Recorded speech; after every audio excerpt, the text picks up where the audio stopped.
What's good? What's good, everybody? Welcome to Voice of the Era podcast. You know the vibes. Make sure to like, comment, subscribe, and hit that notification button for more content. Feel me? Make sure to also follow us on Rumble. Feel me? Last platform for freedom of speech. We will be posting more on there. Like I said, we just want to get them followers up. So make sure to like, comment, subscribe, and also follow that page right there. Feel me? So we are here today. We got a special guest here. We got Ish here in the building. You feel Thank you me? for having me, my brother. Know the vibes, man. Family here all day, man. We out here. But then again, too, I do want to talk to y'all about two big events that are coming up for anyone who's looking to go out to have a social life. You feel me? Engage, network, and tap in with new different people from all sorts of different cultures, right? So we got an event going on right now by my good friend Chase Desires. You feel me? It's called a Night in Africa dance party. So if you're looking into like that whole Afrocentric kind of event, Caribbean event. So this is a Caribbean / Afrobeats event. So y'all would definitely enjoy this. I think everyone should definitely tune into it. So it's going to be going on throughout the whole day, and it's going to be in Brooklyn. You feel me? So that's a place you definitely need to go to at Industry City. Feel me? If you ever been there, then you know that place, that location, the scenery, everything's beautiful, the lighting, the proper setting. It's going to be a whole lot of people there for you to connect and network with over there. So definitely check out A Night in Africa, June 22nd. It's about, 2 weeks away? So don't miss out, man. And then the second event we got that I do want to talk about is Africa Everything. Glitter. You already know the vibes. It's lit. We out there. We're going to be there. We're going to be supporting. People are going to be coming out there. It's going to be packed out. Africa Everything. They have charities and fundraisings that they're going to be doing to build a new school in Abidjan from our country, Ivory Coast. So you feel me? Like Cote d'Ivoire. On it, la. You know what I mean? So listen, if you want to support, you want to donate money to this fundraiser, I think this is a good opportunity for everybody to come in and pop up to that. It's going to be amazing, man. And that's happening on July 28th. So you don't want to miss out on that. Definitely pop out for Africa Everything. You feel me? Yeah, my brother. What's good, man? How you been? I'm good, brother. Thanks for having me. I know it's been a while since I've been on. Yeah, You know, this podcasting shit is fucking tough. You said some shit earlier that I kind of got curious about. You said Rumble was the last free platform. Yeah. Or like the last platform that where freedom of speech is like a thing. What do you mean by that? Like, so if you look at like all of these new not all these new platforms, but every major platform that we do have right now, majority of them, they currently are censoring certain things that you can say and certain things that you can't say. Like, they're just stopping people from being able to preach a lot of positive message from what I've seen so far. And TikTok does it. YouTube does it. Sometimes they even limit people from seeing your content because of it. Monetization. Exactly. Like you know, Instagram do it too. I saw, that yesterday this white girl went viral. Yeah. For being like, yeah, y'all are married to some broke ass niggas, and her shit didn't get flagged. They don't. Like, black people don't be saying the N word on TikTok to stay, monetizable. So for her to say that shit and then she doubled down later in another video, like, don't give a fuck how y'all feel about what I said, which I feel like white people have been getting braver and braver in these last couple years since the pandemic. I don't know what it is. I support it, right? Yeah. Like, talk your shit, because I feel like they've been saying this shit behind our back. Like, we go to concerts, you go to Kendrick Lamar shows, whatever the case may be. Like, they out there like, if Power Rules and Crips don't they singing word for word. So I love that they're not giving a fuck about it, and like, we could confront the shit, right? Yeah. In the same way I've loved Donald Trump, Yeah. and we could get right into it because the election is right around the corner, and the nigga was just up the street with Chef G and Sleepy Hollow, like an episode out of the Boondocks, bro. I was like, what is going on here? Which I would have loved to be them. Don't get me wrong, but I was like, given the state of the city, I feel like New York is in shambles for real. Oh yeah, it's been. Like, Eric Adams, my brother, Eric Adams, I don't know if he's, I don't know where his head is at. I don't want to say too much, but I don't know where his head is at. And I don't know if you saw that interview with that girl, ate him up. I want to get her name correct. I want to say it properly, but she is like a political pundit of sorts, right? Mm-hmm. And she was on the Breakfast Club, which I don't know how she did it, but she got on the Breakfast Club Oh, with Eric I know Adams. who you talking about. Oh wait, she got on there with Eric Adams. Yeah, it was like a dual interview because I she's don't think not I've a seen regular. that one yet. And she got on there and she was doing her thing, bro. I gotta get her name. Her name. You're not talking about Candace Owens though. I think her name is Olu. Like her. Oh no, she's Nigerian. No, it's not. She's Nigerian. Yeah, the one you her talking about name is Nigerian. Well, her YouTube name is Olu Renati. So like I know her name is much longer than that, and I don't want to butcher it. So I'll keep it at that. But yeah, bro, she was on there doing her thing, and that's what I like to see. You know, and I'm glad she's from the city and she does law, and like she really about that. Like she studied up. Like she's good at this work. You know, so that was beautiful to see. And in that way, I'm not saying that Chef G or Sleepy Hollow shouldn't have been there, but don't let them come talk and leave. Like I want them to come and get the people going, you know. But also I want to ask some questions like, what are we getting from you this time around? Because, and as a child of immigrants, right, I feel like we get told we're not allowed to have a voice in this conversation of what black people in America want or need. But shit, we here, and I'm an adult and I pay taxes. You hear me? As a fact.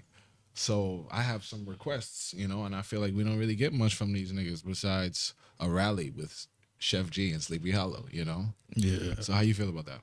I think it was a smart move as far as in like marketing wise for Trump, for him to like push his campaign to move further. He's on the in rally New York right now, you know? And then and even if you look at it, Chef G just came out.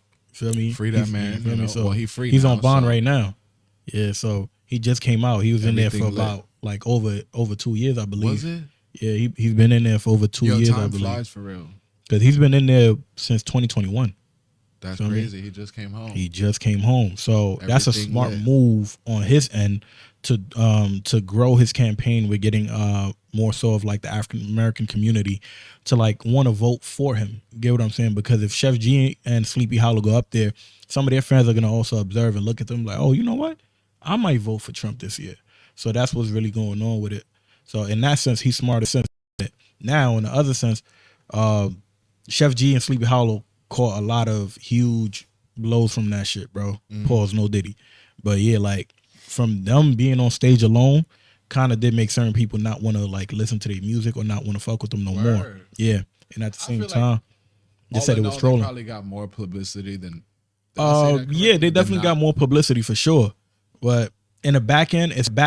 Like ruin them, but then again, too, this country is supposed to be the land of the free, right? We're supposed to have we're supposed to have freedom of will, freedom of choice, freedom of speech. So no one should be judging someone for their political beliefs. That has nothing to do with their character. You still listen to their music, you still rock with them, so you should still rock with them. Their political beliefs are very different than everybody else's, but they're catching like a huge fire from that, and then they ended up getting moved from Summer Jam because of it. So Ebro, so Ebro and Rosenberg, I think Peter Rosenberg basically went online and said, "Oh, that they should definitely be removed from Summer Jam." And because of him, they got removed, bro. So that's, to me, that's complete discrimination. That's absolutely discrimination in a way that I feel like I find it weird that in America it's we don't talk about politics and religion for a reason, right? Which I feel like, nigga, I'm a Muslim man. Like I vote for who I vote for. If you ask me, I'll tell you, right? But why are we shying away from the conversation? And I guess it's because of shit like that. Like, and I feel like people, you don't really feel it until you have a brand, right? Until you're a marketable person like Chef G or Sleepy Hollow.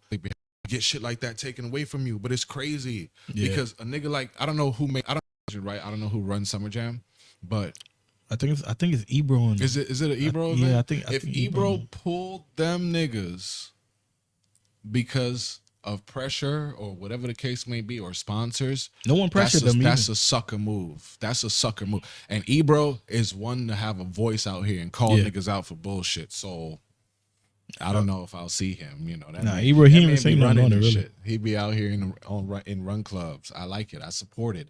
I support his run as a black man and radio host and legend in the game. But I feel like sometimes he does sucker shit. Like when he was going in on Yachty. I don't know if you remember that interview back in the day. Sucker shit. Got you the rating. Yeah, he was trying to say a dude ain't gonna last in the game and all that. Bro, I watched it recently. It was so cool. But I got asked this question recently by a beautiful soul. Like, who are you voting for? And I wasn't afraid to say I'm not voting for nobody, bro. Mhm. Like, I'll tell this to anybody. Like, I feel like maybe you make less than $1 million, which I'm not there yet. Well on the way, but I'm not there yet. Yeah. You are better. I mean, it don't really matter the dollar amount, right? I feel like no matter what, you have more of a voice economically than you do in the booth, right? Or the voting booth. So the fact that they got y'all playing this game, it was like, and I say it's a game all the fucking time. Like, we really playing Monopoly out here in these streets. Like, but it's real money and whatever the case may be. But like, a lot of what y'all do is for semantics. It don't mean a fuck thing. Like, you don't understand how, the electoral college works for real. Yeah. You don't understand registering in certain neighborhoods and like how much each vote weighs and whatever the case may be. Like, you don't understand, like, the vote in 2004, was it, with George W. Bush and John Kerry came down to like 300 people for real. Yeah. Like, so, and then we know this past election with Joe Biden and damn Trump, there was election fraud and all that other shit. But we could talk about that in another Allegedly. day, 'cause that man is barely standing up right now in that White House. You know, Like, it's the funny thing? People, like, because a lot of people do complain about voting. They'll say, oh, now their vote don't really matter. It doesn't cause a thing. But they forget that, it's not about the president you want to vote for. It really goes into who are the senates that you're voting for. And it starts with them first. So most people don't think about that. They just think, okay, cool, whatever senator's in power is in power. We're going to wait until it's time to vote for the president, and then we're going to vote for the president. And from now on, our vote is going to matter, or it's going to matter. Some people say it don't. Gonna run for city council member before I vote for president again. I'm going to run for, like, I don't know, like some local board shit, like where I could really make some shit shake. Like, the federal government really want me for real. Like, I got some shit I'm about to get into now, which will keep me from saying too much crazy shit, because I would be on a payroll again. But yeah, man, Joe Biden's barely on his feet in that White House, bro. This shit is embarrassing. Like, I think we got to look at shit from, it's like a movie, like, from 30,000 feet. Like, just zoom out a bit. Like, don't look at just America. Like, America in center stage. We always been that bitch. Like, and now there's badder bitches out here, bro. Like, I will absolutely move to, I don't know, maybe not China. I would have moved there. But I would do. I would visit. We have to do business with China. Like, the most successful people I know go straight to the source. They not on Alibaba. They not on AliExpress. They not on whatever website. Whoever's your plug, DHgate, whoever it is, whatever it is that you're doing.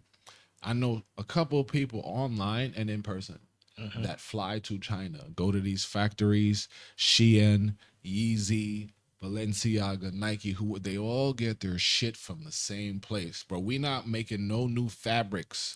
It's all cotton and polyester. It's mainly from the case may be. China and Bangladesh, India. Those are the places which have the materials. Yeah, like centers of the world, right? And people don't know that, and so, like, I feel like, and this kind of gets into the conversation of, like, I hate hearing, oh, you a sucker ass nigga if you're American and you go spend your money in these other countries. More so like hating on like passport bros and shit, which I feel like we could talk about that later. But when the conversation is, oh, you only balling if you could ball in Miami, or you could ball in LA, or you could ball in New York, mon frère. Have you been to Abidjan? Have you been to Assini? People don't know, man. Have you been to these countries? Not even, and we're not just gonna talk about where we from. Like, have you been to any other country in the world where your dollar goes, bro? Like, I don't care to be with y'all. I don't care to be where y'all be. You know, that shit is crazy. Like, whenever I hear the same wherever you go. Like, the vibes be the same. Matter of fact, they be better in some countries, I would argue. Like, facts. I just came from Paris. Had a great time. Paris is not your vibe city. Like, you got to be like a EDM house type of nigga to love like the night scene in Paris, or you got to know somebody, right? It's like LA. I'll tell anybody who visited LA. Paris is like LA. And I ain't never been to LA. People don't hang out at night on a block like New York. The thing is, New York is very different. New York is not like other states. People hang out till 2, 3 in the morning. Lit. Exactly. Look, I just moved home. My nigga, I am outside. Okay? I am. Look, Yeah, bro. I'm having a fucking ball, you know? For the first time in a while, like, it took me some time to adjust to, like, being comfortable in the city in the summertime, especially. Different. Like, shit get crazy out here. Like, I'm not sure if you up to date on the fucking Tompkins Street, like, the Brooklyn block parties, the Sunday block parties. It's every Sunday. It's called, like, Sunday Social or some shit like that. Them shits be lit, right? But it's getting too lit. Like, it's damn near like, I don't know if we really do block parties like that anymore, but that's the revival, right? The Sunday Socials, the what they call it, Tompkins Street, whatever fair. Yeah. But last weekend, bro, it got crazy. I was gonna go last weekend, but I was tired. Like, I said, I've been outside. So I didn't go. But then I get on TikTok and I'm seeing niggas like, bro, the NYPD, which is a small militia. If you don't know, them niggas are a gang and they harass and abuse people. They was out there doing their thing, bro. In numbers, they was arresting everybody. It got too lit. Like, niggas, you know. You guess they asked for the permit, right? Too much. I don't know. I'm sure they have a permit, right? But there are thousands of people there. There's at least 10,000. Oh, yeah. 10,000 like, people? On the block, yes. Yeah. Like, come on, bro. That's a whole concert. Y'all that be like that. But that is basically inciting a riot. You get what I'm saying? I could get that. Shout out 10,000 people. Shout out to Kai. Yeah, you feel me? Speaking of riots, and for them, the charges got dropped for them. Recently, I just seen that. If you ain't them, it don't matter. No, man. You go to jail. It started as an organized like block type of thing. You know, it wasn't that crazy, but like, you find something good in New York and it spreads like wildfire. And then by the time the masses get to it, it's over. Like, even just this weekend, there was an exhibit at Genesis House, which I don't be seeing shit till last minute, bro. I hate it. Like, I don't be seeing nothing till like the day of, the last day to get in there, right? And it was a free art exhibit, like immersive, whatever. Ended at 9 o'clock. I got there at 8 thinking I'm gonna get in, right? Bro, the line, and this is in Bowery, like, Empire State Building type shit, like by the Tesla. Yeah, it's not far from like Hell's Kitchen. Yeah. Right by Chelsea Market, by the Tesla. It's right in Soho. The Tesla store downtown. Bro, the line was around the block, like around 3 sides of the block. And it's 8 o'clock. And I'm asking security, because I came around on the front of the line. So I hate doing that. Like, I want to come around on the back so I could see how long it is. Yeah. I come around the front and you walk all the way to the back of the line and you see all these people and they looking at you like you a sucker ass nigga. And I'm like, I'm not fucking waiting in this line. I can't stand. And I asked security. I hate that shit. It's 8 o'clock, bro. They close at 9. I'm asking security like, yo, you think all these people gonna get in before 9 o'clock? He's like, I already told them they're not getting in. Like, people still standing in line, but that was crazy. Yeah, me. When it comes to events, I don't like standing on the line. So if it's a matter of me standing on the line, I'm not going. So most likely, I know the promoter or I know who it is like that's involved with the team. So in that aspect, I promote, do my part.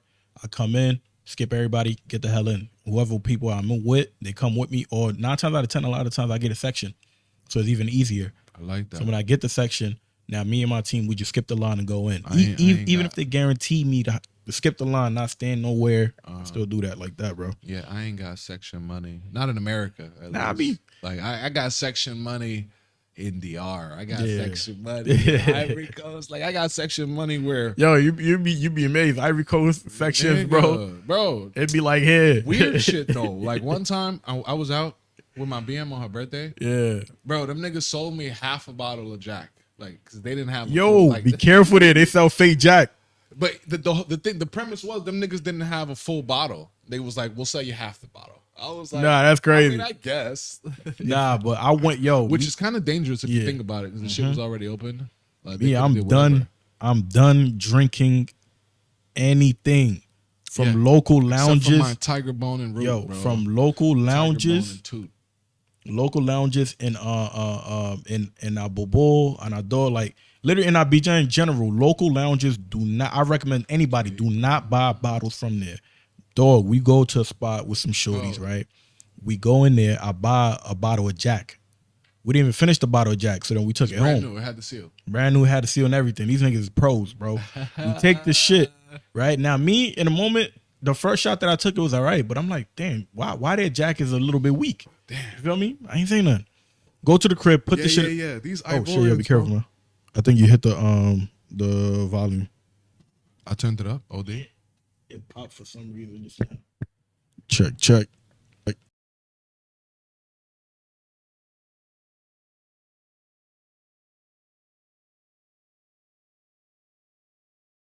Yeah. Check.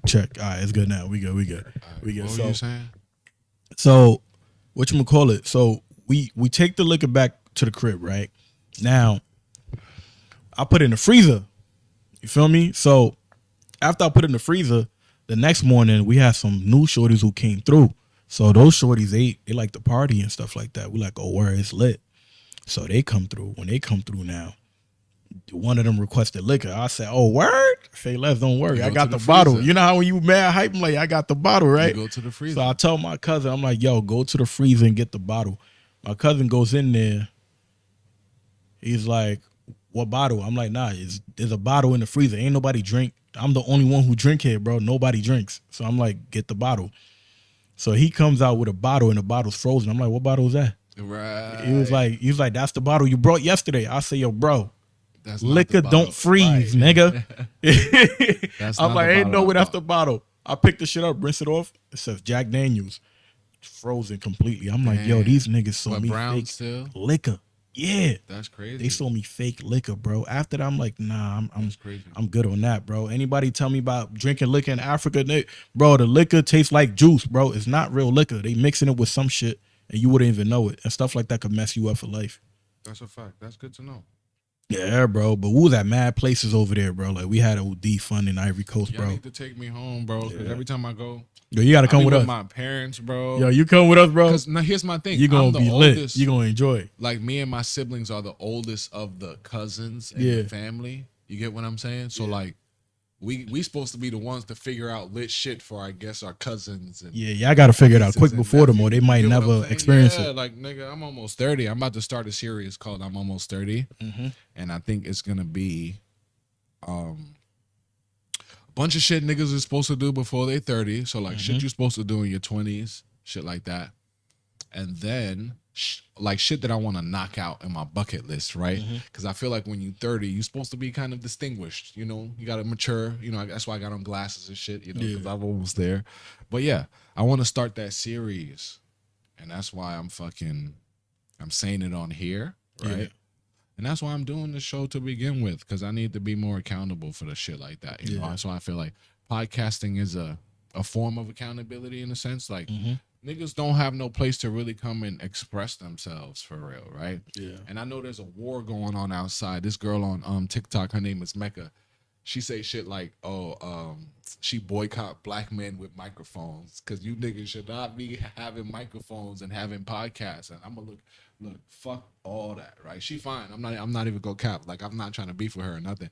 But fuck all that. Like, we need to, you know, do this more often. And I need to do that series and tell niggas how to file their taxes, where to spend their money, you know, outside of the U.S. and really have a good time, you know. Little shit like how to jug and finesse, you know, free Fetty Wap.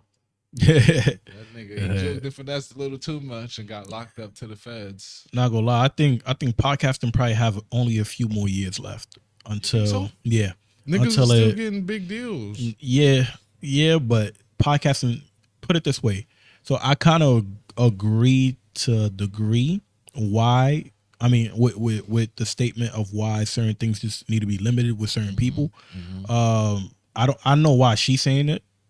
You feel me? Is most likely because she sees that most male podcasters that are going viral and doing numbers, they're speaking about realistic things and with logic. And with her, probably she see it as, oh nah, like these guys are making too much sense and they making us look like a fool.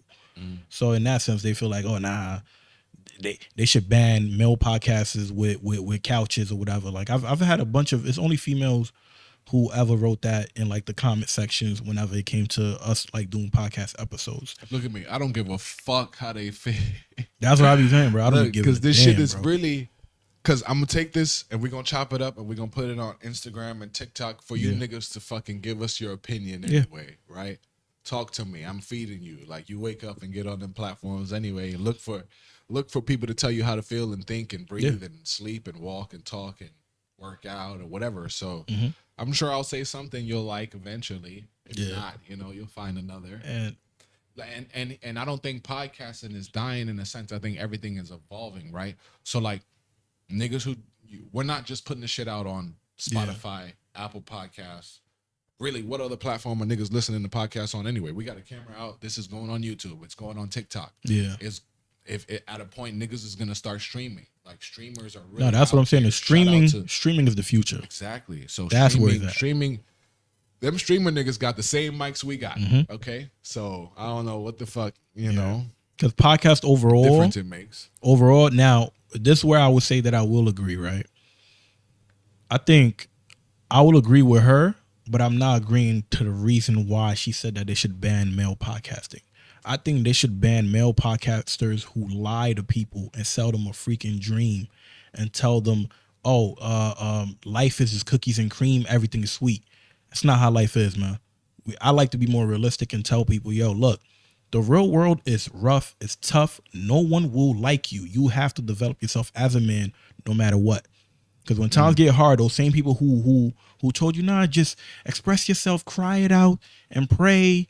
I'm telling you, none of that's going to help you out unless you get up and actually make the proper moves to make some changes to your life.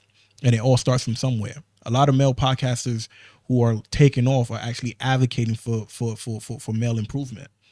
And it's people who have that different mindset of, oh, nah, man, just be soft and all of that because they want to benefit from how they feel more than what people should be or how they should become in order to be a great person and basically in order to be a great asset to society. I'm sorry, I can't rock with that. You feel me? Anybody who comes out, nah, man, don't be like this. Don't be this way.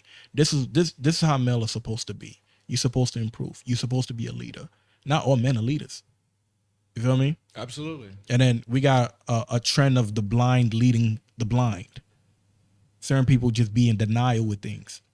Social media in general is the blind leading the blind. That's why I had to get off there. So I feel like if you have the wherewithal, I think, look, making $100K in today's society isn't that hard of a feat. So a lot of people have a lot of exposed.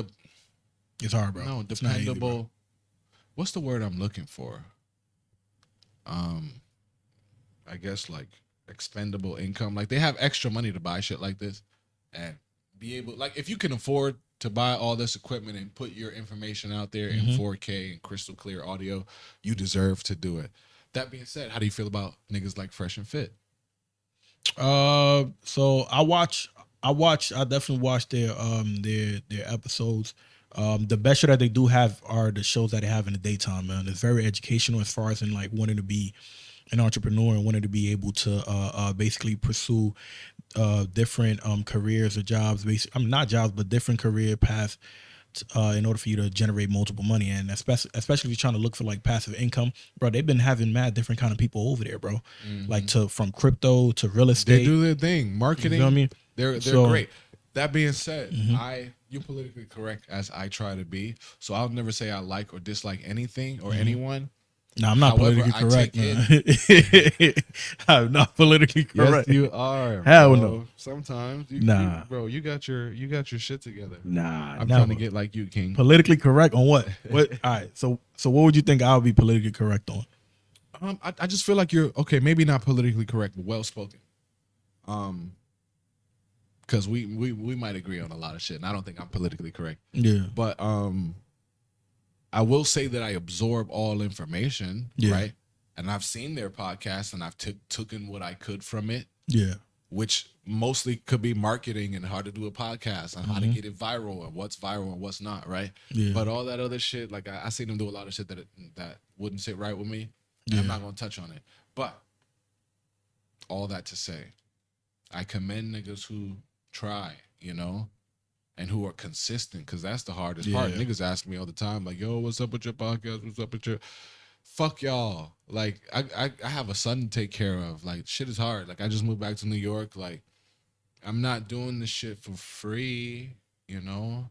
And I wasn't in the place in life to be consistent enough with it, right? Like, in that way, podcasting might just become vlogging, right? Like, you could, if you're a one-man band and, you know, like, it turns into behind the scenes, or like my daily whatever, getting ready. Yeah. You know, like, it could turn into that. And that's why running social media is a fucking job. Like, doing this shit for real. Oh, dude. I tell niggas all the time, social media is like the mall. It's where you go to market yourself. You trying to get niggas inside your store. Right? And then once you get them in the store, right? Once you get them on your profile, they see what you got in here. They see if they like your shit or not.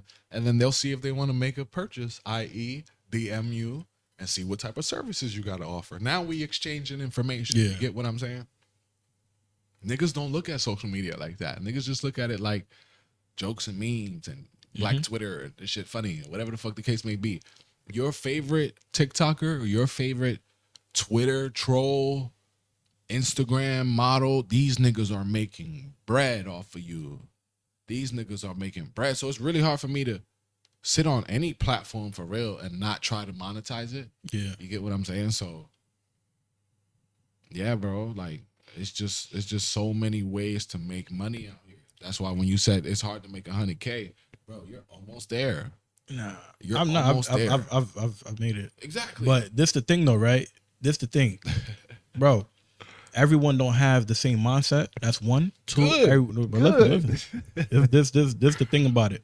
And then there are certain things that are installed in order to prevent you from certain things. I think for you to be able to have certain opportunities to make six figures should be barriers to entry. There's barriers to entry to everything. So, right? How I see it too is like barrier to entry to fucking podcasting. You got to be able to afford the equipment and know what the fuck you're doing. There's a barrier to entry to everything. But it's the thing though too. So there, like just like you said when you was making a statement as far as in you doing the podcasting, right? You put your son first. You put your family first. These are things that come up. You get what I'm saying? You can't put me first.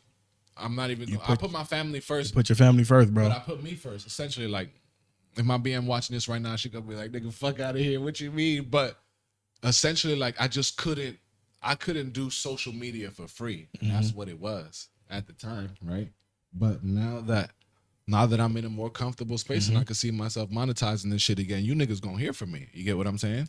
And that's the only way to stay fucking relevant. Like you gotta put out content, bro. Like you gotta.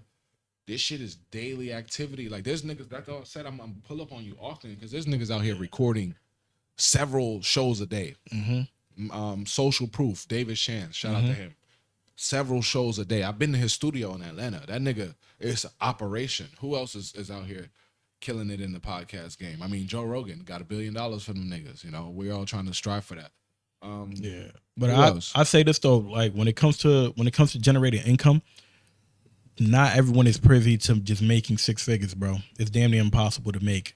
And the work ethic it takes. Some people have done everything that you could think of. I hope niggas remain to think that making $100K is impossible. No. I said it's damn near impossible. Not that it's impossible. I hope niggas remain with that frame of mind, you know? Yeah, and me, I say that from being up to being down to being up again. So I could say that. You get what I'm saying? So I do that all the time. For me, that's what I get at. So I understand when certain people are in certain positions where they're not able to make that because I've been through it and I know. I'll give you the opposite spectrum of that. I met an Uber driver who said in New York, he make $100K off Uber. Yeah. I was talking to somebody the other day, one of my homegirls. She said she knew a nigga that worked 3 jobs. He was a mechanic. He worked at UPS. He did some other shit. Nigga made $125K. So like, I feel like it's a lot of jobs out there that niggas don't want to do. And several of them, right? Because if these people are doing 2 or 3 jobs and making that amount of money, and you fucking go to law school, or you're a teacher, or you fucking a manager at fucking the gym, or whatever the case may be, you make 50, 60 a year. Like 50, 60 a year is average in America, right? Yeah. But 50, 60 a year is probably poverty. No, not most even. Fucking places, average is between 35 to about 55K. So on average, Most people not really making even 50. It's like the median income. To get over 100K, you need 3 jobs. Yeah, basically, bro. And then not only that, you basically need like and niggas are doing, and it's not impossible. The median income home with with a mom and a dad, right, on average make about around $70,000 plus.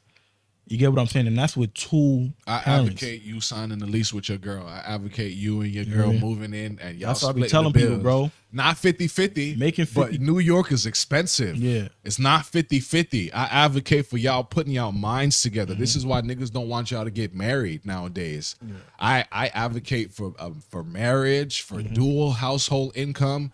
The are doing it. Them niggas have no kids, bro. And think about it. 2 incomes in the same house, no kids. Them niggas make money. They make money, but then again, too, you know that by yourself. But you know that they're great with money. Why? Because it's no like they don't require a lot of not even they don't require a lot of high maintenance. When you're dealing with a woman, you're gonna spend money, bro. Yeah, it's mad things that they want. These guys, bro. When I'm not gonna lie to you, bro.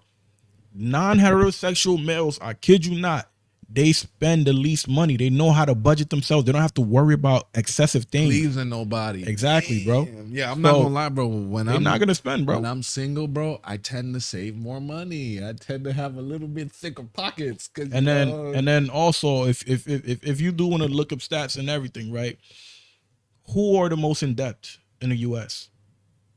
Black people. Nah, not just black people, but what gender do you think? Men, absolutely. We in debt. We're not the most. It's women. No, 100% for women. real. It's women. The reason why I said men is because I feel like we take that risk. Most niggas have the mortgage. Most niggas have the car note. Most niggas will buy their girl a car. Look at a lot of guys. Most guys inherit their woman's debt. So that's how it goes. Damn, bro, that's most crazy. Guys inherit. And that's a divorce play. If niggas don't know, if you getting divorced and she trying to take everything, everything is half of the debt too. Yeah. So rack up them credit cards, nigga. That's the thing most people don't know. That's fucked up. I shouldn't say that. I should calm down a bit. That's something that most people don't know. You basically inherit debt. So if you look at it, bro, look at a lot of things that women buy. Like it's not all women, but most women. A lot of things that they buy, bro. They put it on credit. They're the most to get evicted in the United States and everything. Most to be homeless. Yeah. And all these I don't know, things. bro. So they kind of love them down, love women down. However, are they the most responsible? And no, right? And there's a trend going around which is like, I'm just a girl, right? And it's like that exactly explains why I would assume that niggas are mostly in debt, right? Because y'all, like, bro, I bought 2 houses. You got to question yourself, why are guys in debt though? What is the leading cause of them being in debt? Because we buying dumb shit to please the women around us, exactly, right? The people around us, right? Who are they getting broke for? And I'm gonna say it's women, and the reason why I say that is because men don't really venture out into other circles for real. Like you have your close friends and your peoples, right? Mm-hmm. I have my close friends and my peoples. We family, of course, we mingle. Yeah. But men don't be out here really venturing out there and finding new people and doing shit like that. I be telling niggas for real, like, the only time a man ever really steps out of his comfort zone is when, right? And if all things are going well, right? The only time a man will ever have to do anything outside of the norm is when his lady or his mother or his sister get threatened, right? And that's when I'm gonna act out of character. That's when the beast or monster, whatever the case may be, big, strong, whatever, comes out, right?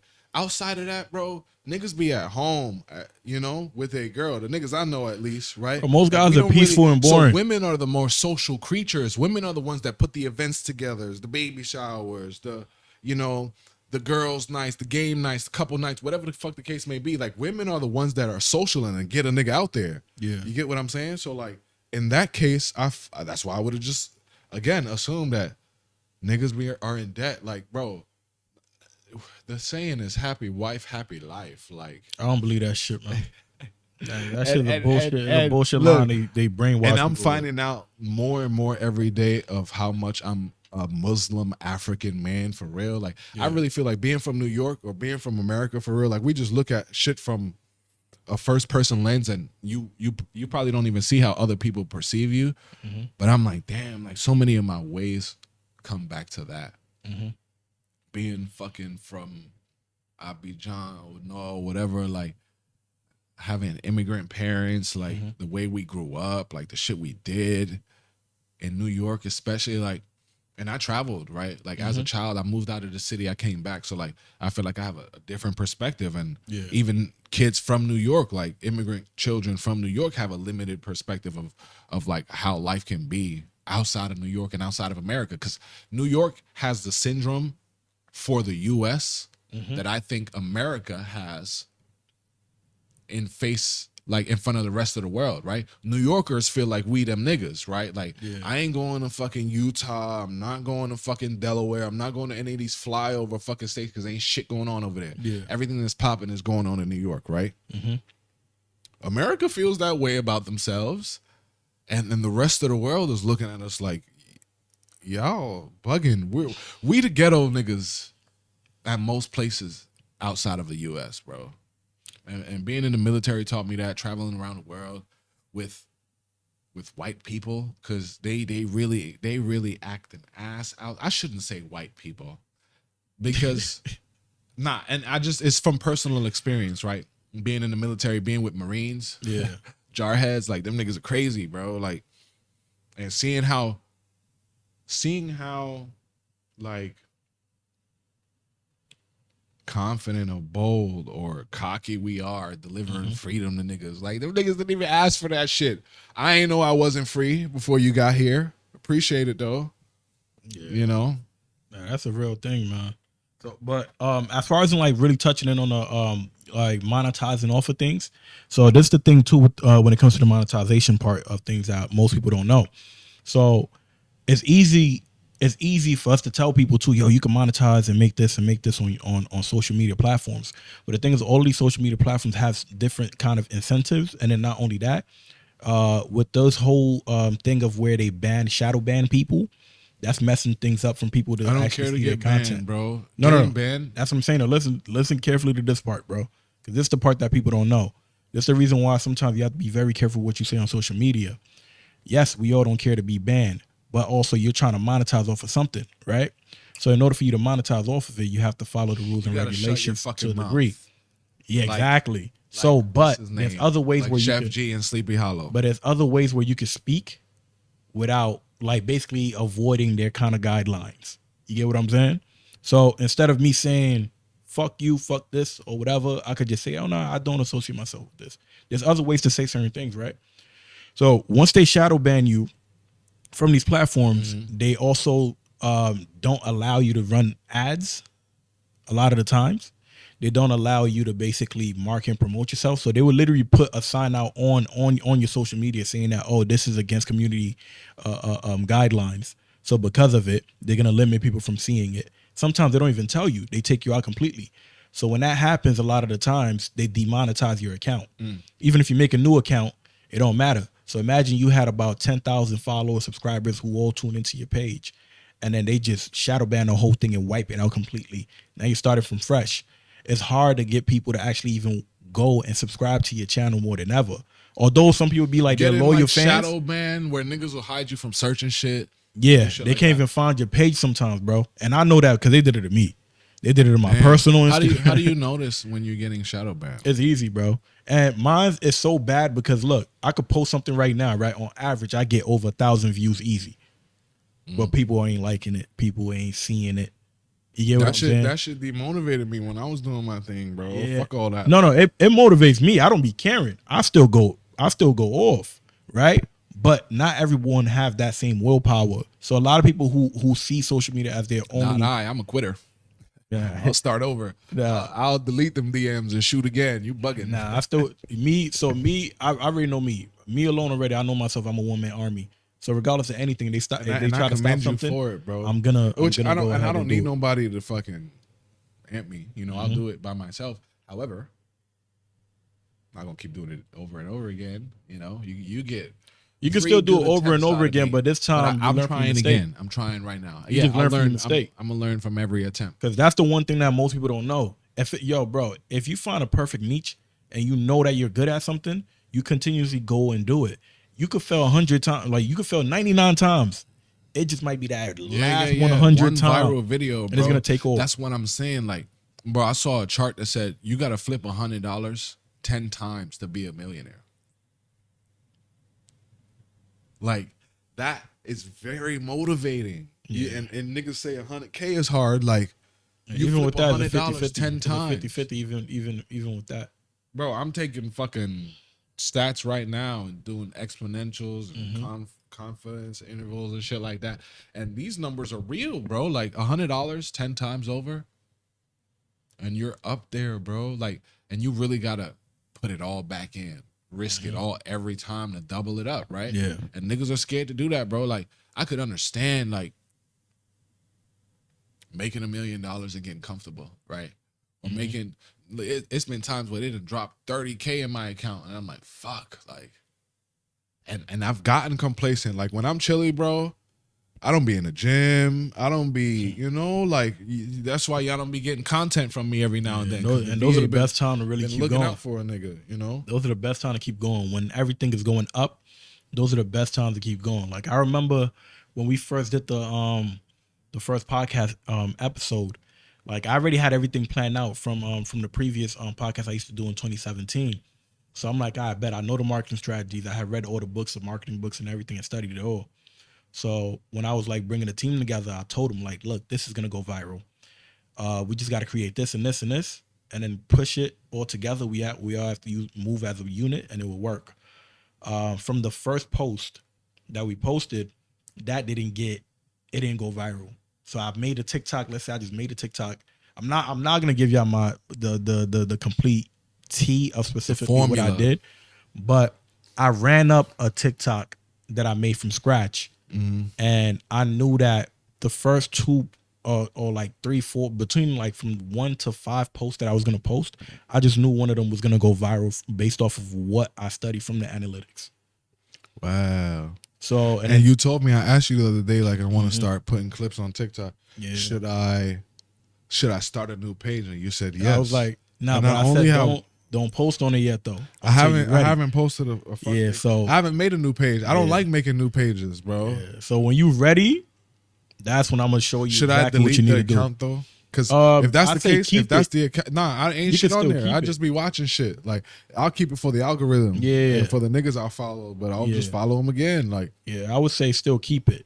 I'll say still keep it. So from us, why though? Why do I need it? You never know, if it's bro. not gonna monetize for me. If I'm not gonna, should I still put the videos out on there? Have you ever been shadow banned from it? No, that's why I said I only put like 2 or 3 videos. So you still good? I could use it. Oh wait, you put 2 or 3 videos? That's what I'm saying. Like, I say try posting like up to 10 posts and see how it goes. If you start getting on average about 500, and then the thing is, I changed my username, but every time I go watch somebody live or do some shit, it'll show up as the old username. So I feel like TikTok kind of fucked. And I need to most of the time, but TikTok allow you to change your username one time, I think, if I'm not mistaken. I did it, but it's still showing up as the old shit. Oh no. That name is still gonna be the same. I know what you're talking about. That name will never change. Damn. Yeah. The @name. Yeah. No. You go to my profile, it's the new name.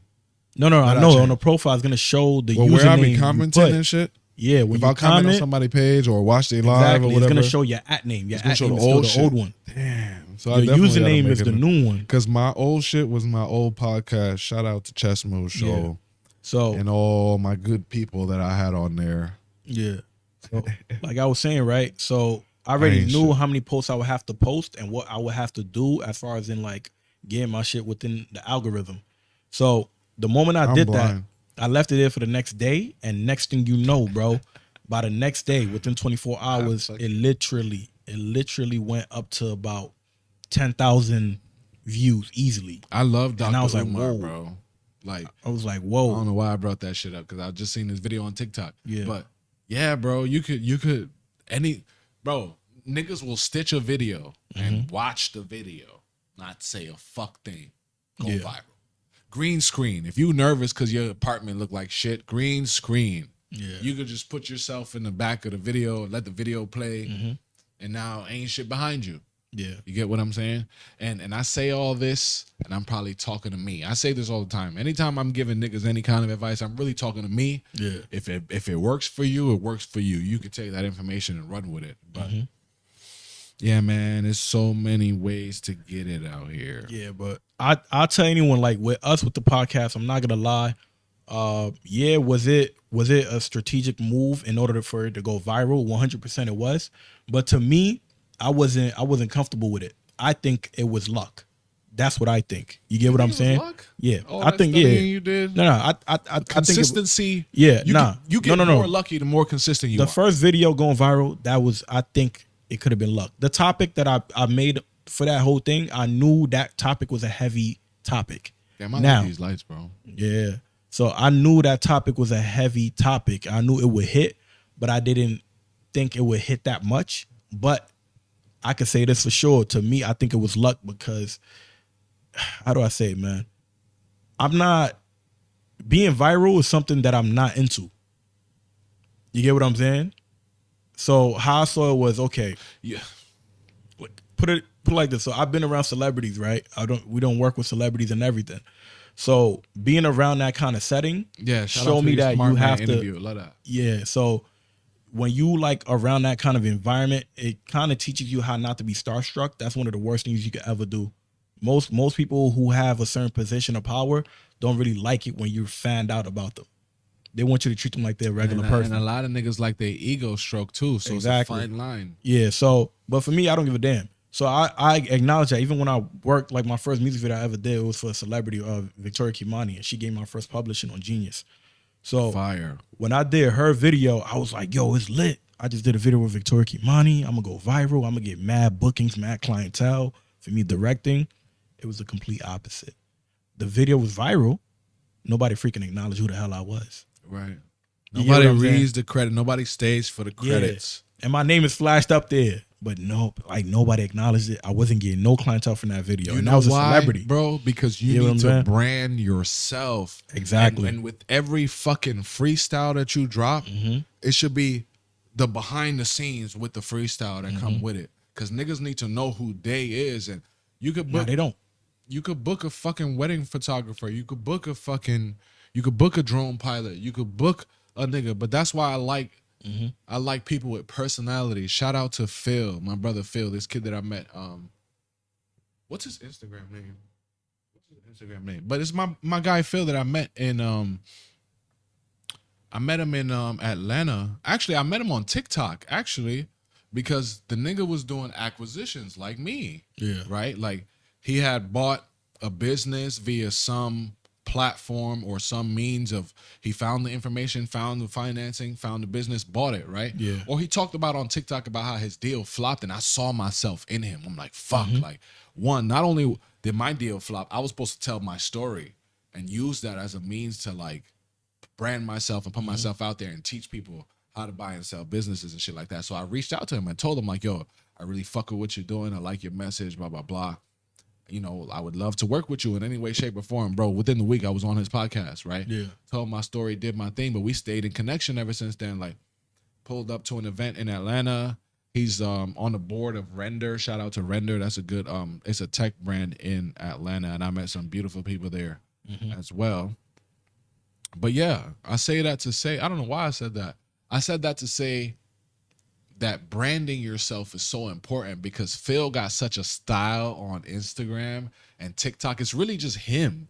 Like he's really just himself on there, right? But he makes sure to do it because he rents vehicles.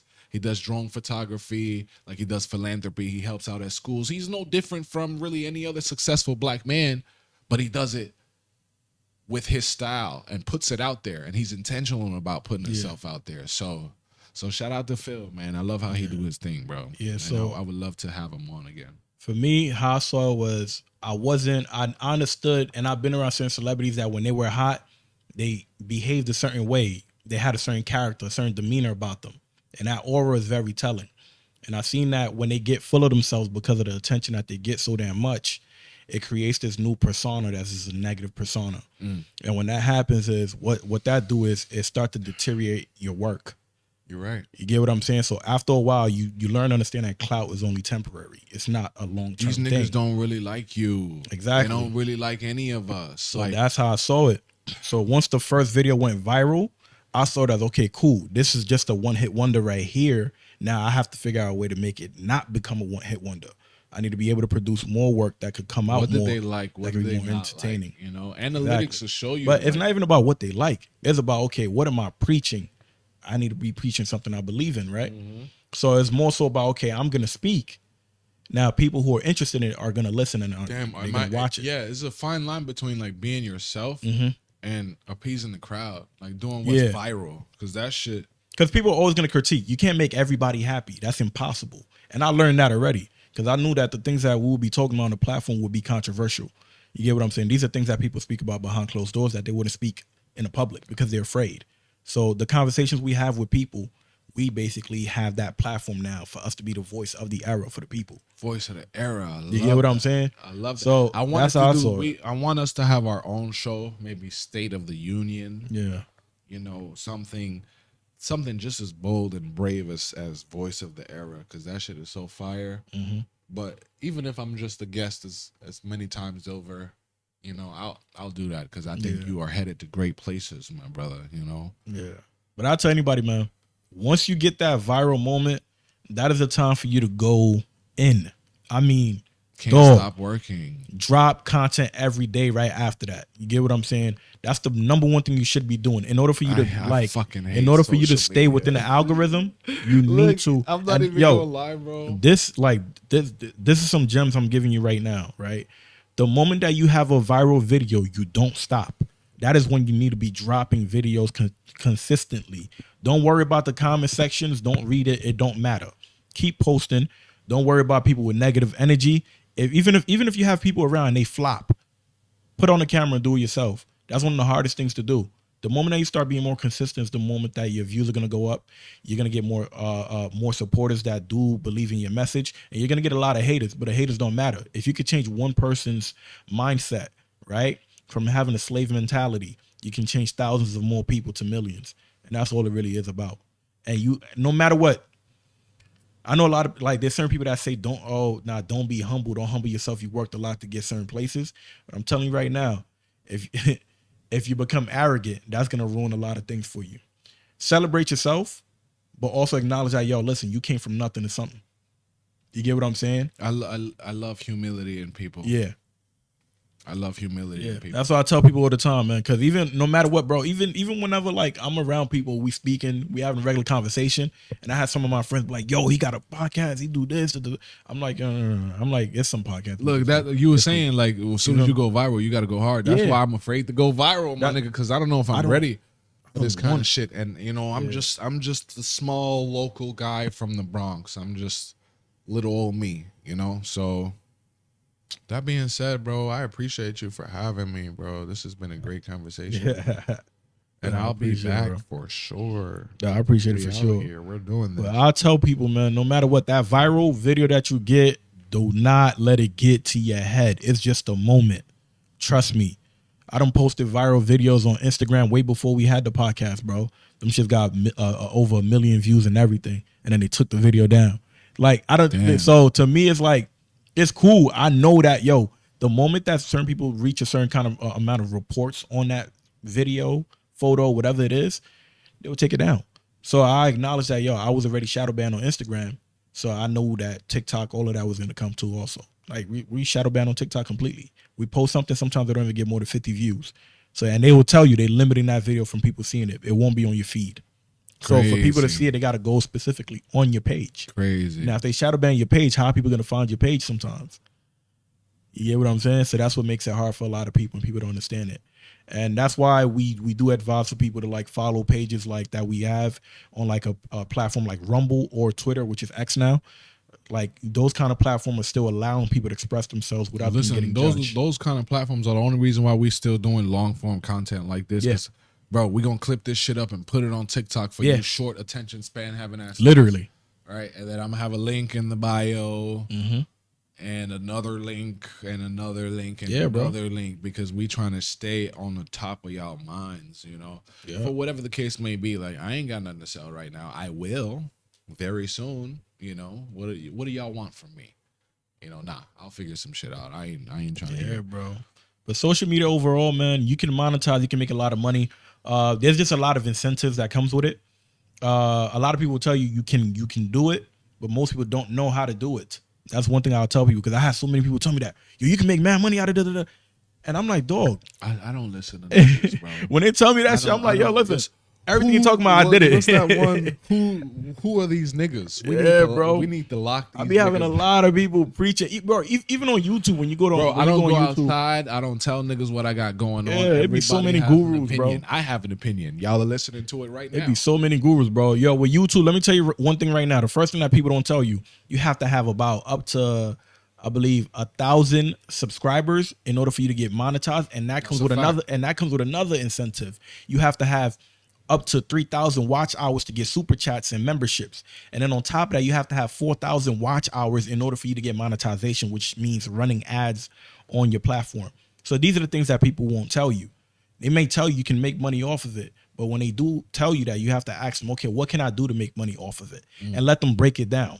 You get what I'm saying? Because it takes a lot of work to get that done. On average, I be telling people sometimes, on the average, for you to really be monetizing, you would definitely need to be putting up to 200 videos uploaded. And I'm not talking about shorts. I'm talking about regular long videos. Because a lot of the times you don't get paid with shorts. Most people don't know that. Damn, I didn't know. You see that, right? Or not even like what it takes to become monetized for a short is like 10 it's times. damn near impossible, bro. Like if it's like 100,000 watch hours or like 1,000 watch hours, it's like 5,000 watch hours with shorts. Like, so nah, funny things with shorts, bro, you have to have millions of views, bro, for you to be able to monetize off of it automatically. And that's hard as hell. Most people can't do that. You feel me? So it's like, for you to really be able to really monetize on YouTube, you have to reach 4,000 watch hours, and most people don't know that. Damn. You know what I mean? So that's why I tell people it's very complicated and hard. Instagram too. For you to allow people to have subscriptions on your Instagram, you have to have up to 10,000 followers. Damn. For real? Yeah.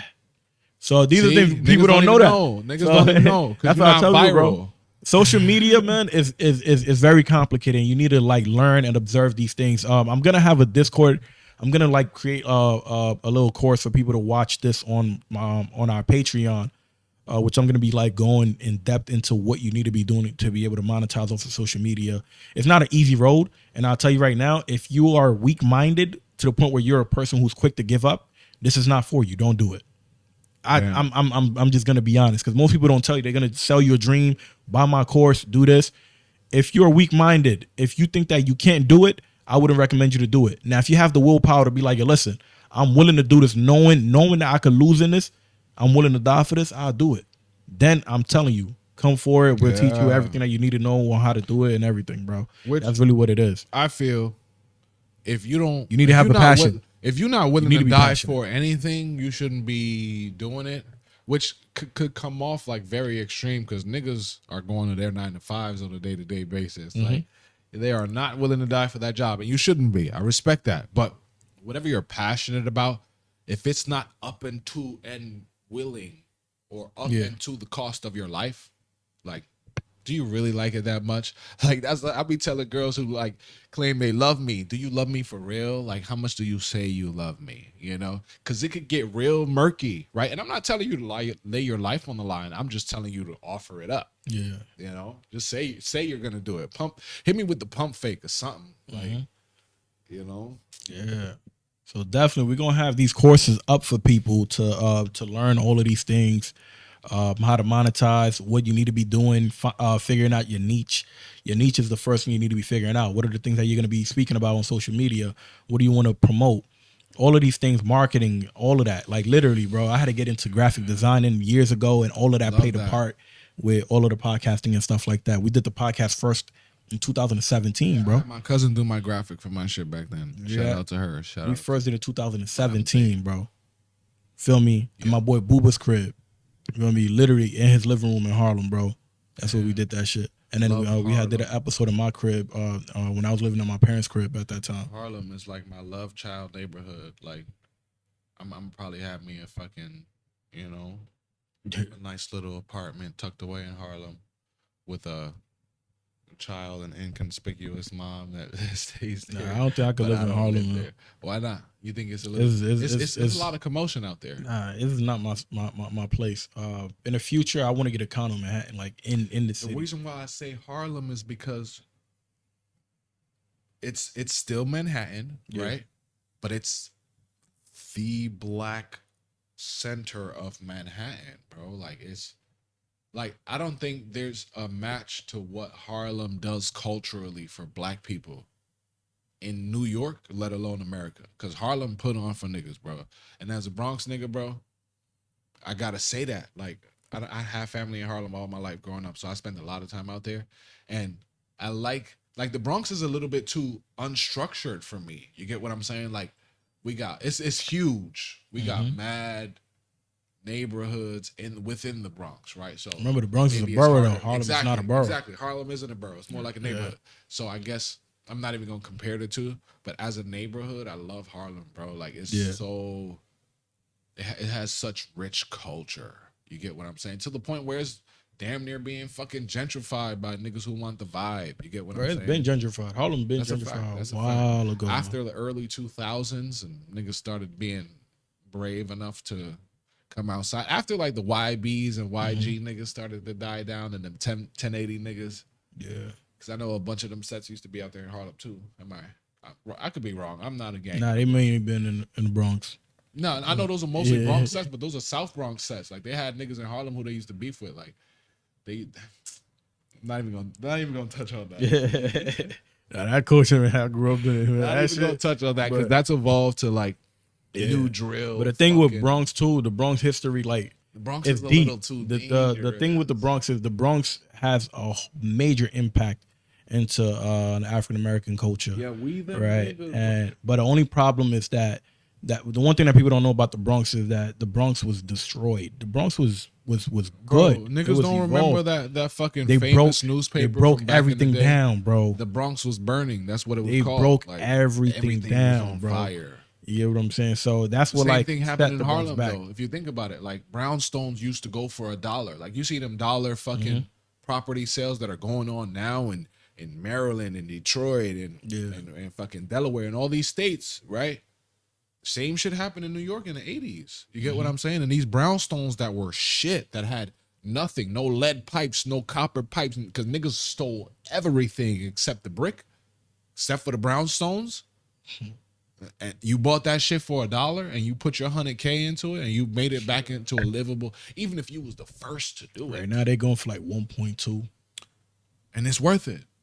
Because they stuck it out and they deserve that money. You get what I'm saying? They put in the effort. They're buying a lot of people out though. A lot of people whose parents inherited, like created it, and they inherited after it. Time, yeah, they're getting bought out. They've been selling it out. At this point, it just comes down to, like, I feel like there's a price to everything, my nigga. Like, I feel like there's a price to everything. Certain things, and if you don't stand on that, certain things don't put a dollar value on it. Yes, absolutely. I'm not everything. It's certain like a property, a house. But a property, when you own something, because people fail to understand, bro. I feel like niggas get emotionally attached to shit. Land and ownership of something is power. Is it? OD. I feel like ownership of something. Ownership could become slavery. Nah. Let me tell you why. If you own it, bro, it ain't slavery, bro. Why not? If you own it, it's yours. It's not slavery. Why not? If you own a piece of property, you're paying property tax on it until you die. Yeah. You're a slave to that. It's still something you own. How? You stop paying the property taxes, they take it from you. The majority of people are basically working hard for what? For rent, right? For free. Because they're not getting a return on their money. Exactly. But you own a property. Stop paying the property tax, they take it from you. Yeah, but that would still be your fault. That would still be your shit they don't like. No, that's different. You probably talking about a co-op. I'm talking about I'm talking about RICO charges. You see how they do, niggas. But that's something houses, cars, whatever you have, bro. RICO charges. If you own something, it's up for grabs. Niggas will take it. It's always up for grabs. Everything's up for grabs anywhere, bro. That's something that's that's something that's just inevitable. It's everywhere, even in Africa, bro. In itself, that's fair. It's everywhere. Okay, right now, but better to own than rent. I get. What it's better to own than rent. Now, reason why I'm saying that, okay, cool, you owning it means more than anything because you hold that power, you hold that leverage. If you can't pay the mortgages and everything, what can you do? You can sell if you want to sell it, right? Or you could work harder to avoid. What is a mortgage? Why do I have to pay a mortgage if it's mine? I paid it off the Bro, first time. Cool. Bro, taxes are paid everywhere, bro. But that's what I'm talking and about. taxes, remember, Taxes is one thing. And remember, Property taxes. tax is one remember, thing. taxes is something that's been going on way before we were even born. Mortgages has been a thing way before our great We talking about two grandparents. different things, bro. No. A mortgage Listen. is theft. Listen, How the fuck you? Let me tell you why. Paying on the same piece of property. Let me tell you why. Over and over again. let me tell you why. Right, back in the days, right, when you look at people owning properties and houses and everything, right, they still had to come and give money to who? To the royal families that they had to basically please. So let's say, for example, there was a king. No, it wasn't just protection, bro. Clean water, whatever Yeah. the case may be. Good graces. For goods and everything, right? You could say that. These are the things that I got come some with shit it, for you. right? So they're basically paying these things in order for them to keep their property and not have it invaded, not have their crops and everything damaged, right? Sure. Fast forward on to 2024. You're paying property taxes. A lot of these money, I get it. Some of them are being spent on bullshit, which is 100% true. But majority of them are also going to the state. That's how it's really going. Okay, and then that'll bring us back to the full circle conversation of like your voting and really where your money goes and taxes and all that other shit, right? Because if your property tax money goes to the school district and you have a good school district, then cool, I fuck with that, right? I'll pay high taxes to live in a better neighborhood so my child can get a better education. It's not happening. It's not happening right now. It's not happening. Why? By choice or what? By, what are people doing? By lack of information. Like niggas are you don't have a the information choice. is there. People got to look for it. The you information pay that is, tax. Niggas are paying their property tax. The information is there. People are not looking for the information. I'm not saying bro. it's happening because niggas aren't paying their taxes. Because the last thing the government is gonna let you do is not pay your fucking taxes. They're gonna let you do everything else, but that shit is coming out on the 1st and the fucking 15th. Yeah. So that's not why our schools are shitty. Our schools are shitty because the tax money that we fucking pay is not going to them fucking schools. It's going to the military. It's going to fucking Ukraine. It's going to You get what I'm saying? So that's why a nigga like me could get tight and talk about not paying fucking taxes and not voting and not giving a fuck about like anything these niggas will put in front of us on TV and say, hey, this is what's important today. Yeah. You get what I'm saying? But like, all of this goes to people knowing what to do, right? So for example, right, people choose not to know what to do. People choose not to educate themselves. That is their fault. That's not anybody else's fault but them. You get what I'm saying? You don't want to pay taxes, then go to a place where you don't have to pay taxes. Probably go to a different state where you might be paying less taxes. Feel me? There's a bunch of states where you can go to for doing that. Right? New York is a very expensive place. Hate it. In general. Love it. Feel me? This is one of the most. Hate it. I believe New York is the most expensive city to live in the whole world. No, I think I'm not I mistaken. think by zip code is like Massachusetts. New York is like number 2 or 3. Very close. It's the worst. It's very the close. worst. It's insane. Like you gotta, if you know, bro. Exactly. So with that, when you own something, you have to understand that you're gonna have to maintain that thing. Now, if you choose not to do that, that is on you. That's fair. You know what? I respect it. That is on you. You get what I'm saying? Because you can't do something bad and then when you losing something and be like, oh man, why they making me pay this now? Well, if you would have had your shit together and now messed Little up. shit. Here's my thing. I done owned 2 houses before. Yeah. Why do I have to fucking keep a front lawn, cut grass, do shit like that? I could have put 2 more houses in the fucking space that I had that's called fucking my lawn. Yeah. And fucking tripled my income renting these 2 extra houses out. Put an apartment building, but what they do, zoning laws. You can't go over 2 stories. You can't do this without city permission. You can't do this. You can't do that. Yeah. So that's why I could say that ownership sometimes feels like slavery because I've been on the rental side. I've been on the ownership side. Yes, you have a little bit more freedoms, but you're not free. You know, they still do what they want with you. We're never free, bro. No one is ever free. No one is ever free. Free from what? Bro, we're in a country that says that, okay, you should be able to practice your fifth. And it's like you say something wrong. Yeah, we're not gonna hold it against you. You get what I'm saying? You shouldn't be able to incriminate. It could be yourself. held against you. Which unpopular opinion? I thought about this shit on the way over here. I feel like them shows where they be trapping niggas, disgusting. Y'all should be from a fucking tree. Oh, right? Crazy pedophile niggas, bro. I mean, damn. If you're putting this on platforms, I shouldn't say things like that. Yeah. But I think it's entrapment.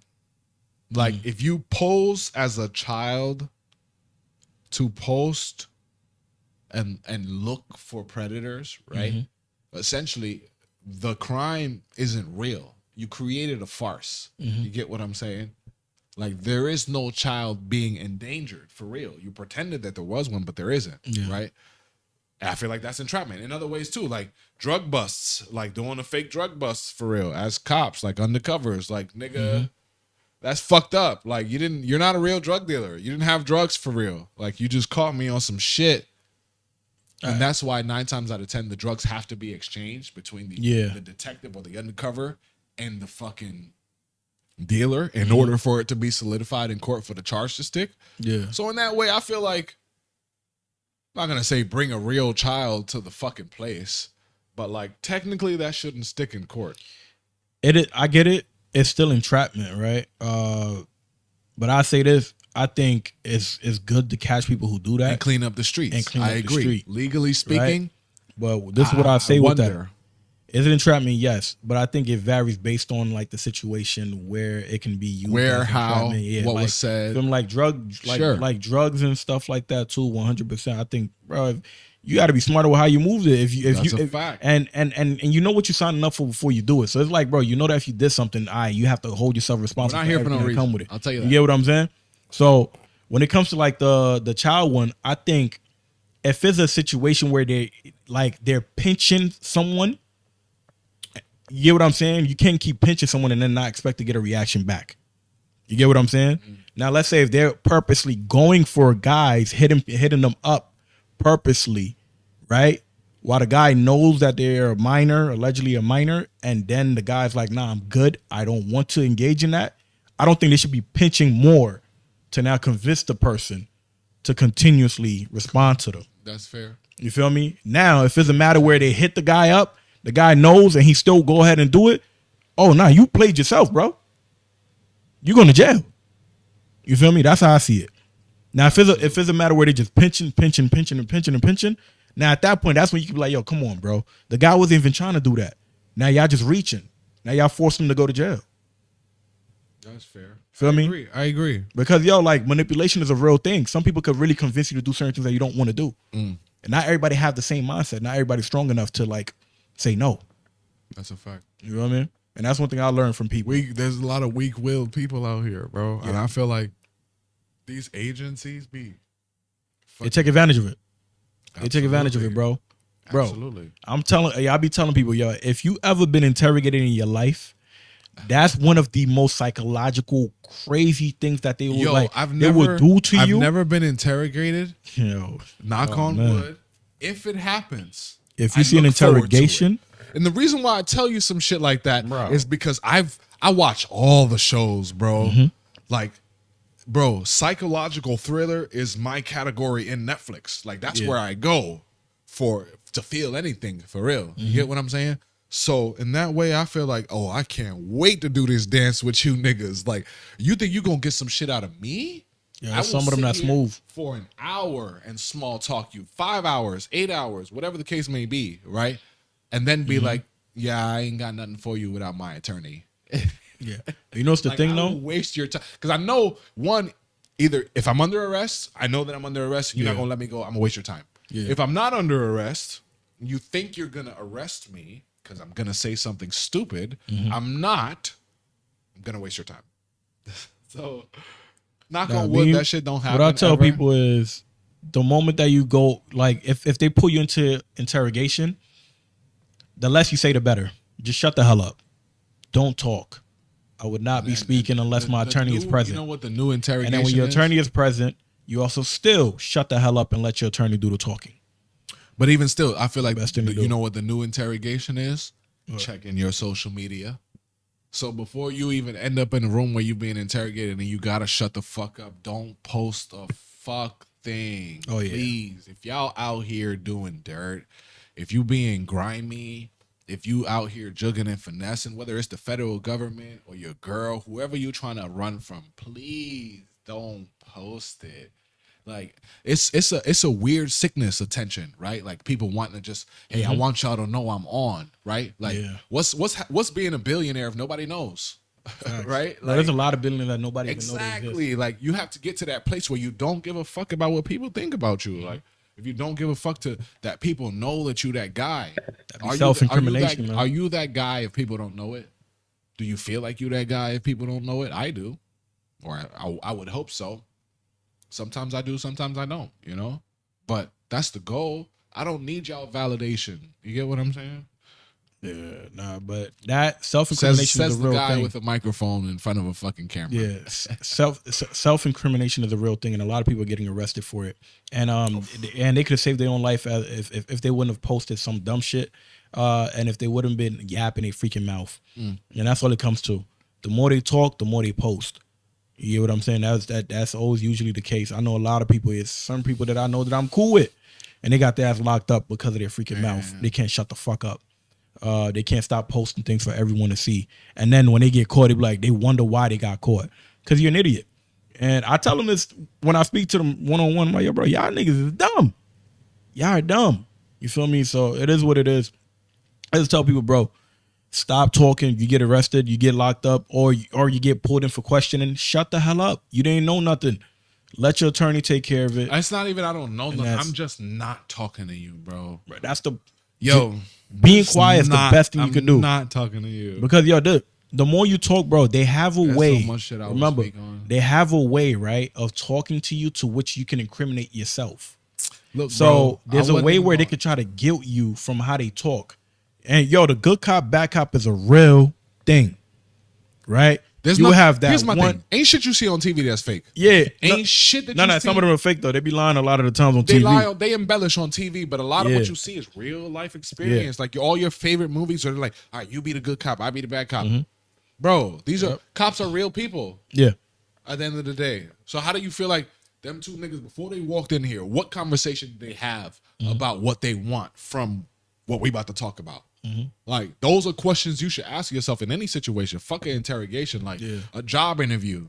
Before this person walked in the room, what did they speak about with their supervisor or their fucking hiring manager or HR? What are they hoping to get out of this conversation? They want me to be this. They want to know that I'm not going to leave this company. They want to know that I'm loyal. They want to know that I know what I'm talking about. I know how to deliver. You get what I'm saying? I know how to give you niggas what you want from me. And that's what I feel like niggas need to fucking, like, everybody be so wrapped up in what the fuck they want and what they can do and what they're good at. And bro, like you said, whether it's an interrogation or not, the more you shut the fuck up, if you want to date, same shit, bro. Sit back, let her talk. Let her tell you what she likes, what she's into, who you know, what type of niggas turn her off. For real, like, because I get more information from a woman about what she don't like than what she do like, for real. Like, 9 times out of 10, niggas don't know what they like. Niggas don't know what they want. They'll tell you what they don't want and what they don't like.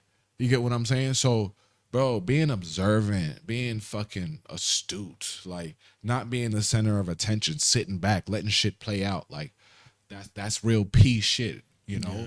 Free my man Thug. Yeah, that's what I like to do a lot of the times. Even any room that I enter, I be quiet and I listen to everybody speak, and that's it. And then I most likely speak when I'm spoken to.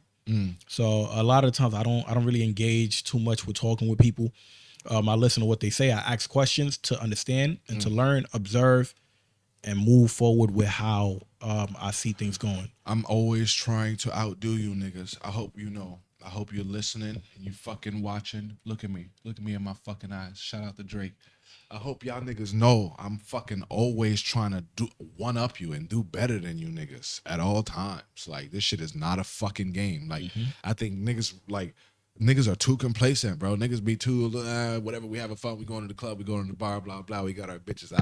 Nah, this shit is fucking war, like, at all times. Like, whatever the case may be, whether it's social media, whether it's real life war, like, there are people actually dying every day in Gaza, bro. And y'all are fucking out here lollygagging. You out here fucking around, like, playing fucking patty cake and shit. Yeah. Like, don't get me fucking riled up. Like, don't get me riled up. I appreciate you for having me, man. We gonna do this again, so. Nah, for sure. But yo, man, we're gonna definitely tap in more. We're gonna have a bunch of more episodes that we're gonna be doing. So Ish is here. Ish is gonna be back Ish again. In the building. Follow me on Instagram, on TikTok. I might create that TikTok page since you're saying, yeah, you know, I need to make a new page. And you know, I'm trying to be out here and let you niggas know what's up. Yeah, that's a fact, man. Within the confines of my fucking job and affiliations. But yo, definitely don't forget, again, before we close this out, make sure to tune in, right? So go to Chase Desires on Instagram if you can. Look up the event, A Night in Africa, that's happening in June 22nd. It's about in a week and a half that's going on. So about 12 days away from, actually 10 days away from now. So definitely make sure to get your tickets from that event. It's going to be lit. It's going to be amazing. And a crazy African experience, Afro-Caribbean experience that's going to be lit. You feel me? So definitely tune into that. And then aside from that, the next event that is happening is Africa Everything, which is Afro Chick, which is happening on July 28th, which they're fundraising to build a school in Ivory Coast for the children who are looking to, get some education. So let's definitely help people out. Donate. If you're not gonna, let's say this: you could pay for your tickets for the event. Majority of all of those funds are going directly to the fundraiser.